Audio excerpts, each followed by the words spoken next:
So our message over the summer, and it is good to be back on this side of the pew. Thank you for those who have filled in and shared that in our e-news. I want you to be part. Also, before I forget, I guess, right after the greeting, I'm going to go join our brothers and sisters at Melville for ice cream and hot dogs. And, if you're thinking you're just going to get like a hot dog at the ballpark, you're confused. There's like this huge hot dog bar thing. I don't know. And I'm sure none of you want the ice cream, but that leaves more for me. But you know, in the summer, I've been doing songs and movies, and your handout today, as I said, is simply the lyrics to a song.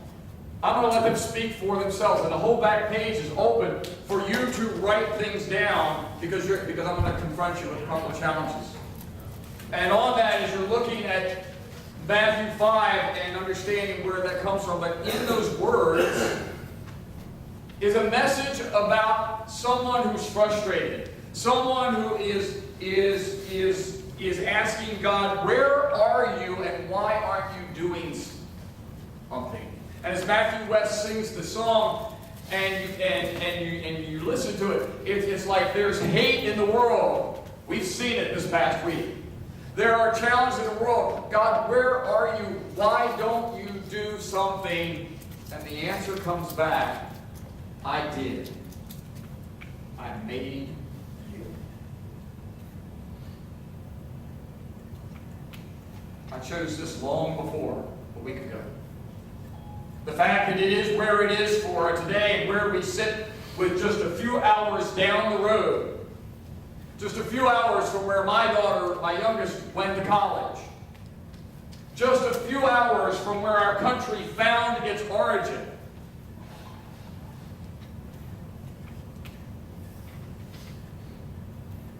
And we look at Matthew today in chapter 5 and go, so what?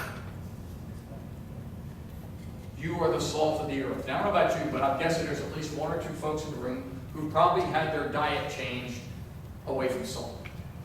That's usually the way our society goes. And it's interesting because there's some physiological thoughts that salt isn't really the real issue. The other is that we do as Americans have way too much salt in our diet. And here, let me share something. It's not coming from you and a salt shaker at home. Believe it or not. It's coming from our restaurants, it's coming from our processed foods, and the majority of us, if we were left to just simply adding salt on our own, some of us might use a little bit more than we should, but nowhere near the amount that we're taking and don't even know. And in fact, if we weren't exposed to it, we probably wouldn't have the desire to have more. I'm probably guilty as charged watching the Food Network. I probably added more salt to my food because there was a time when I tried to avoid salt 100%. Never really succeeded. I'm not a saltaholic. But what about these sayings that we have with salt? I'm guessing the scripture this morning you've probably heard and you know. One, because you are salt of the earth has become a colloquialism in American English. You don't have to go to church to hear somebody say you're the salt of the earth. It's not part. In fact, it is actually defined in American language as someone who is dependable and unpretentious. Sounds like pretty good qualities that you should have. If you're dependable and unpretentious, you are the salt of the earth. That's really nice. But you're going to come to see that that is a mere shadow of what Jesus was saying in the scripture. In fact, it's almost an insult to what Jesus was saying.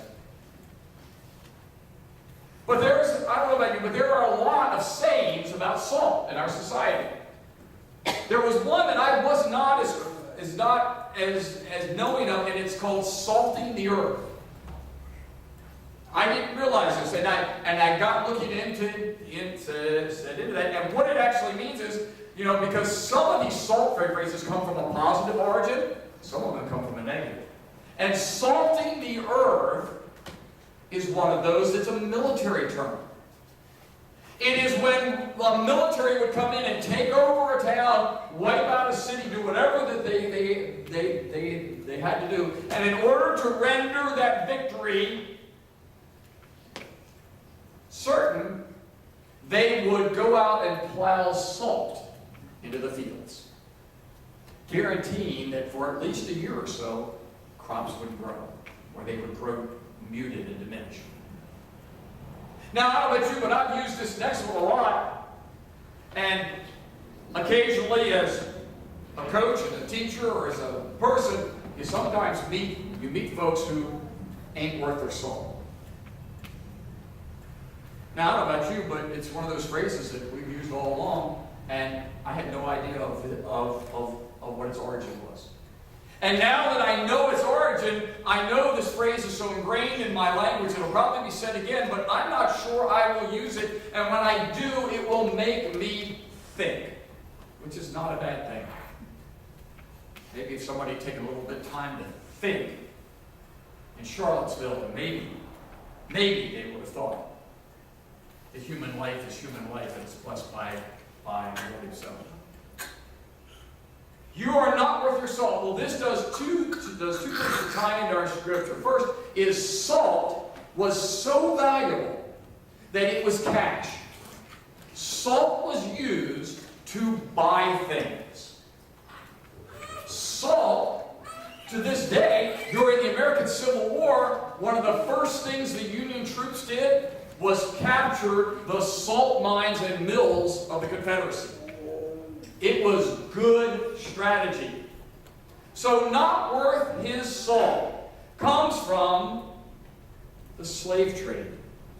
Because salt could purchase anything. And salt was used to purchase slaves. Now, this goes back even beyond Civil War slavery, because salt was valuable. But even up to that point, salt, large quantities, was still being used as a cash commodity. So when someone was not worth his salt, it meant that they had wasted their money and this slave wasn't any good. Salt comes with good news and bad news, doesn't it? Kind of has a mixture. So today, we find that Jesus speaking about a world of believers who have ineffective the witness. I don't know if you realize that that's what this message is really about. He's talking to folks saying that your message just isn't right.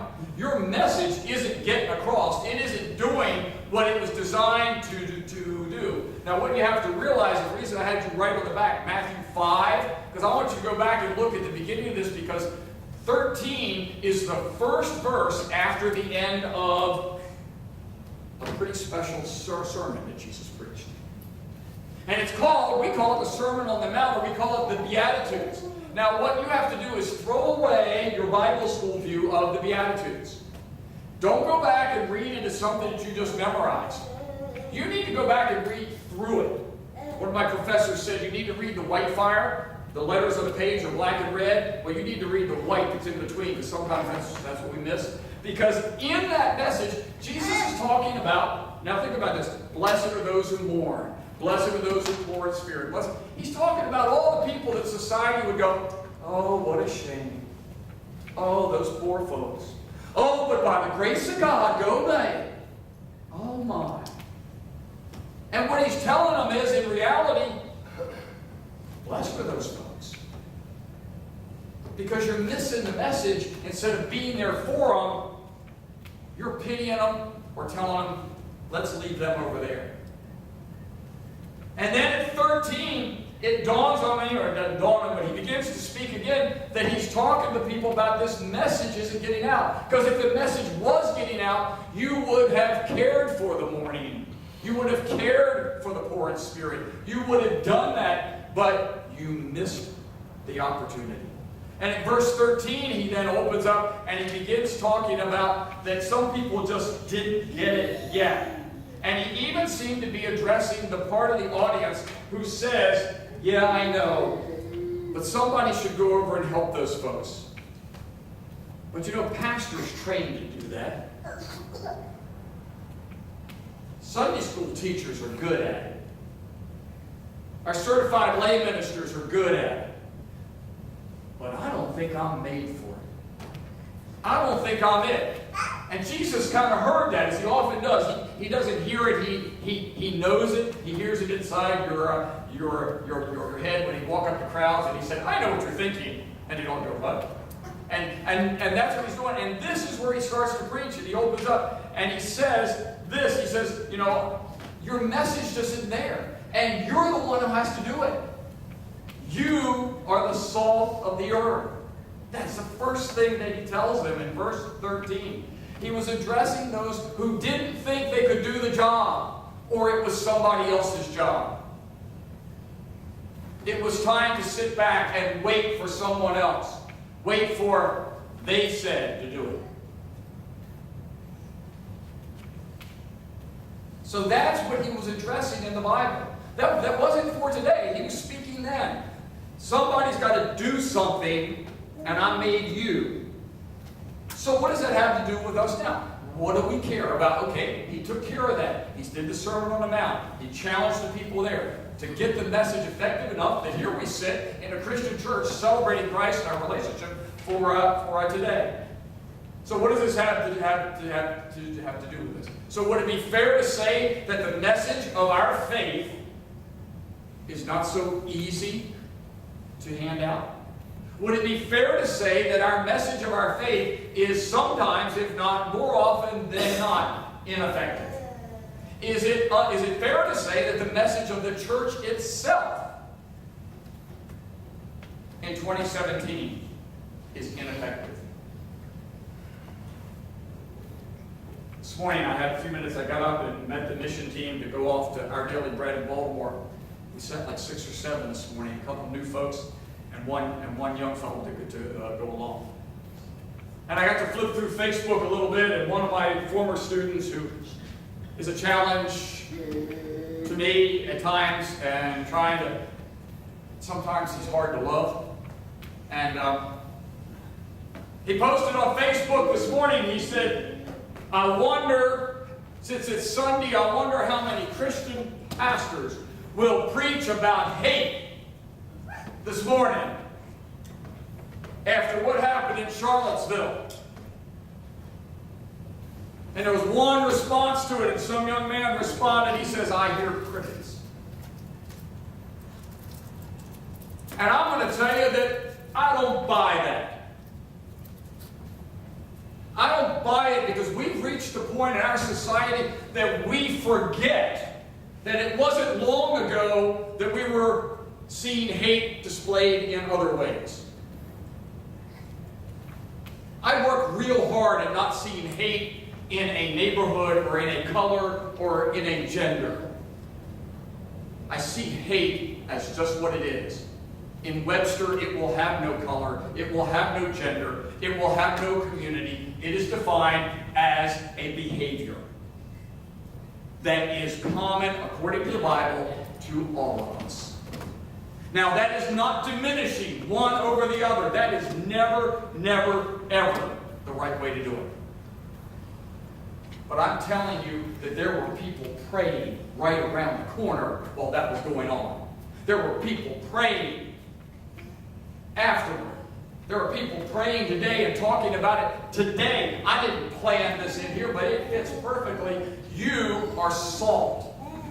And if you are salt and light, then we should be seen and heard. Jesus was talking about a message in the church was ineffective. If this message was effective, then how could a group claim to be Christian hate the way that they did? But the other side of that is don't you dare lump all the rest of my Christian missionaries in with that group. Don't do that any more than you love everybody else in this group on the other side.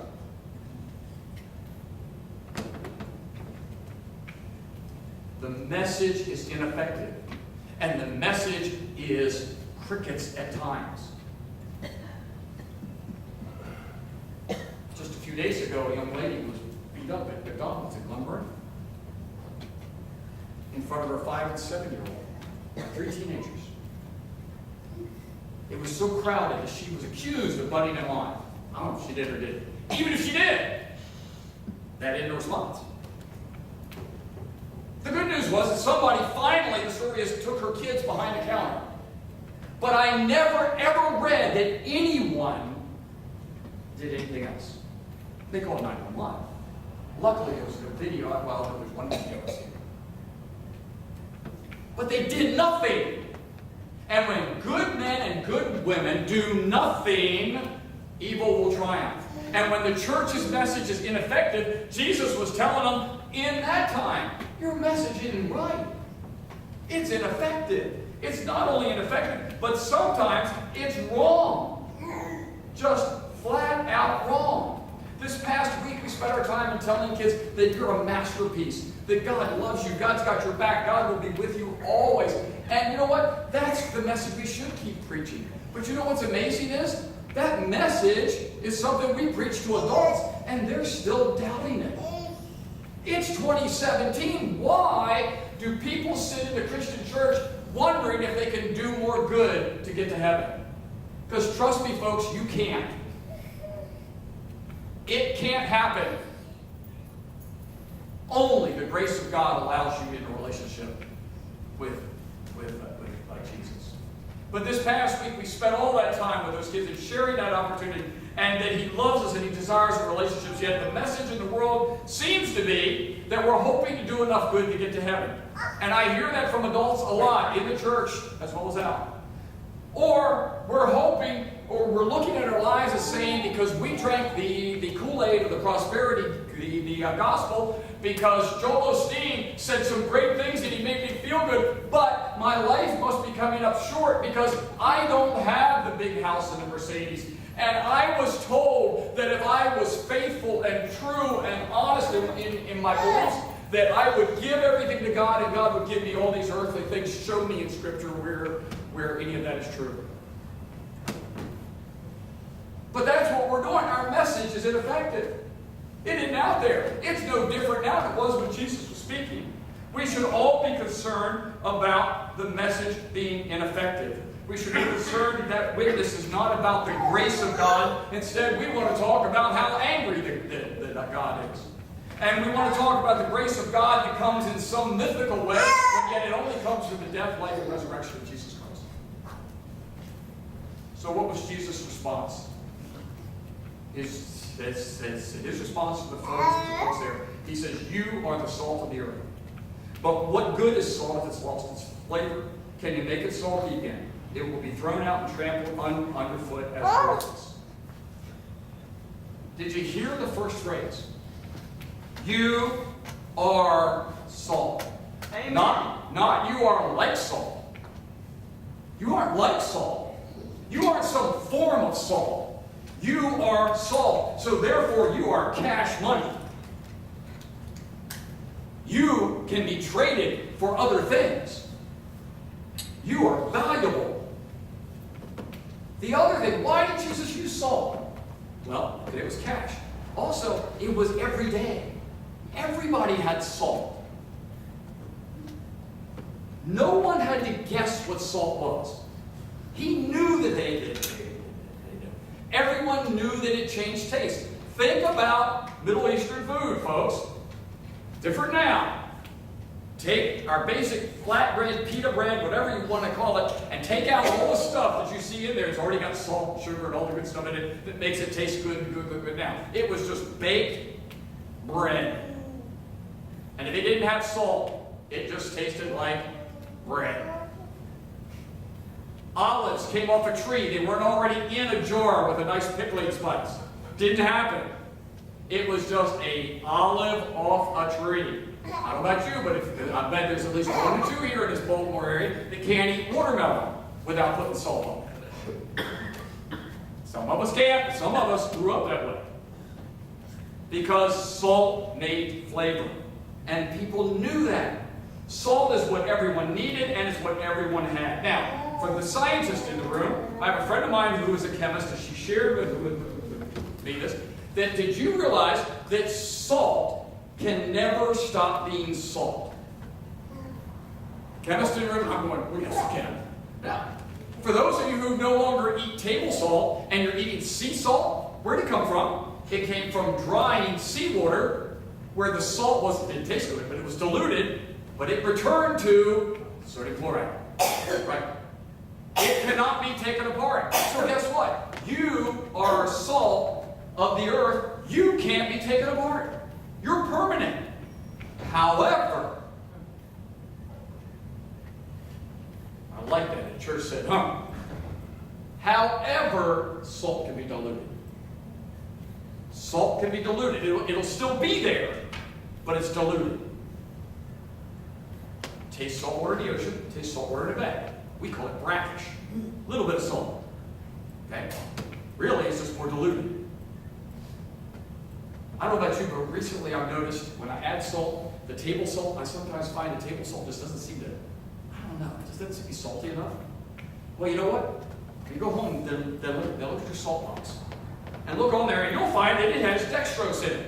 That's sugar. You'll find it has calcium silicate in it. I don't want to talk about that because it's got silicone. You make computer chips out of that and other things. Well, never mind. The reason I noticed is because the salt didn't seem as good. I went to sea salt, and sea salt seems saltier because there's nothing diluting it. It's pure salt. It's pure salt. So Jesus says that if you don't function as salt, you've lost your usefulness and will end up in the garbage, is what the Message translation says. Or in the Amplified it says you're no longer good for anything, but you're thrown out and walked on. And that is because you allowed yourself to be diluted, not because you're no longer salt. So how do you stay salty? Because he challenges you to stay that way. So how do you do it? How do you not get diluted and contaminated? And I'm going to tell you first is stop going along to get along. And I'm part of that too. It is hard. We have got, as the Church of Jesus Christ, we have got to stop going along to get along. Because that's what dilutes us. Well, I'll just add a little bit of New Age. I like New Age. I'll throw a little New Age in. You can't do that. I'll throw a little astrology in. Because it's kind of cool. I like that. And sometimes it seems like it really works. I'll throw in a little sexual immorality, a little greed. I'll throw in a little hate, but I won't be like those people in Charlottesville. I'll throw in a little bit of my own religion. Because after all, God made me in His image, and who knows better than me? The salt is still there. But there's the dextrose. There's the silicate. There's whatever else that we've thrown in. It's there. All of these things dilute the saltiness of your witness as a Christian, and your message begins to sound like a New Age, feel good, be happy, make lots of money, and do good deeds, the philosophy, which, the last time I checked, is what everybody else is preaching anyway. So why would anyone want to hear what we have to say? We sound just like them. We act just like them. Where's our message of salt as a preservation that'll take us through the hot spots of life and not cause us to spoil? That's the first. Stop diluting the salt. The second part of this is about being the light of the world. Again, listen to the words. You are the light. Not like a light, not sort of, not whatever. You are a light. Like a city on a hilltop that cannot be hidden. No one lights a lamp and then puts it under a basket. Instead, a lamp is placed on a stand where it gives life to everyone in the house. Why? Because what happens when the acolyte comes up at the end of the service, it covers the light. It goes out, and it goes out because it smothers. It goes out because the level of oxygen is depleted or diluted. It goes out. Light was put on a stand in a house because if you had fire in those days, it was a commodity, and it was something that you wanted to share. And you wanted to be able to walk from here to there and not walk out of the light and back into darkness. So what about it? Do you feel like your life's in the dark at times? I'll bet you do. Do you feel like it had like life has no purpose, it has no flavor, and then you take a look and see how much you've allowed yourself to be diluted? Then in that, as your life is feeling diluted and you're looking at that, then you need to recommit your life to Jesus. Because that's where we started. Jesus said you were salt. You can't be salt if you don't know what it means. And Jesus said that you so you better find out what it is that Jesus means. So you got to know Jesus to be real salt. For some of you who've never made the commitment, you're still waiting to make the commitment for the first time. And I'm telling you that that's something you really got to look at. Because if you haven't decided that Jesus is it, that Jesus is the only way and the one way, then you are going to be diluted salt, and you are going to experience darkness. And when you're in the darkness, it's going to feel like there's never any light. And yet Jesus said, we are the light. So for this week, in your challenges, I want you to clear out at least one item that is diluting your effectiveness as a witness. I want you to get rid of an astrology chart if you have one. I want you to get rid of your references to karma, because you won't find it in the Bible. But you'll find another word in the Bible, and it's called grace. And karma and grace don't live in the same house. And it certainly doesn't live in Christ Church. And when those things that are diluting your soul are gone, you'll be salty. Finally, this section at the end, I want to touch on this because it talks about good deeds. And I know some of you are going to go home, you're going to read this, and all you're going to see is the good deeds part. And it says, in the same way, let your good deeds shine out for all to see. Did you hear that? Let your good deeds shine out for all to see. So they say, so why do you do all that stuff? So why do you go to church? So why do you give all that money to that stuff? So why are you on that mission team in Baltimore today? So why did you go up to Duckett's Lane and volunteer? So why did you go hand out diapers in the downstairs? Why did you go do all that stuff? And here it is. The answer is if your witness is effective and it's salty, you will say, so that everyone will praise your Heavenly Father. I do it because Jesus did this in my life. My life used to be like this, and now it's like this, and it's because of Jesus. You know what? You're going to do that. I said yesterday I was out cutting brush, and I'm wrapping up, folks. I really am. That I was cutting brush, and I was out chainsawing and weed trimming and doing all that. And at one point I had to stop. I'm down the end of the road. You all know where my house is on 175. You don't want to back out? I'm done. But I'm out there and I can't see anymore. My eyes are on fire. My eyes were not on fire because I got weeds in them. My eyes were on fire because water had run down in them. And it was salt. And for those folks, for Carol and Sandy, all those folks who sat in the kitchen when it was hot this past week, I'll bet that they could put their hand in their mouth. What they would have tasted would not have been sugar or silicate. It would have been salt. Because you are salt. And the chemist said, salt is always salt. And Jesus said, you're the light of the world. And light brings you color and truth into the world. But that only happens if the light isn't smothered and your saltiness is not diluted. Folks, this week, in addition to throwing something out, I want you to share your testimony. I don't want you to go beat somebody into salvation. And you may start with somebody who you know is really safe and comfortable. But when they ask you why, what do you do? So why did you spend an hour and a half in church on Sunday? And you're going to say, because Jesus changed my life in this area. And you know what? And you're going to say, but suppose they're offended. Good. Not because I want them offended. Because the last time I checked, in a good old country song said, I was told that's my story and I'm sticking to it. It's your story. Stick to it. That's saltiness. And when you've shared it with somebody who's going to take it and be comfortable, it'll be nothing. If they don't like it, that's fine. They can have theirs, you can have yours, but for you to deny why you do what you do because you're trying to dilute the salt, this week, be salt. Don't be smothered. And live the Word of God because you are salt. So you're able to stand and sing our next song.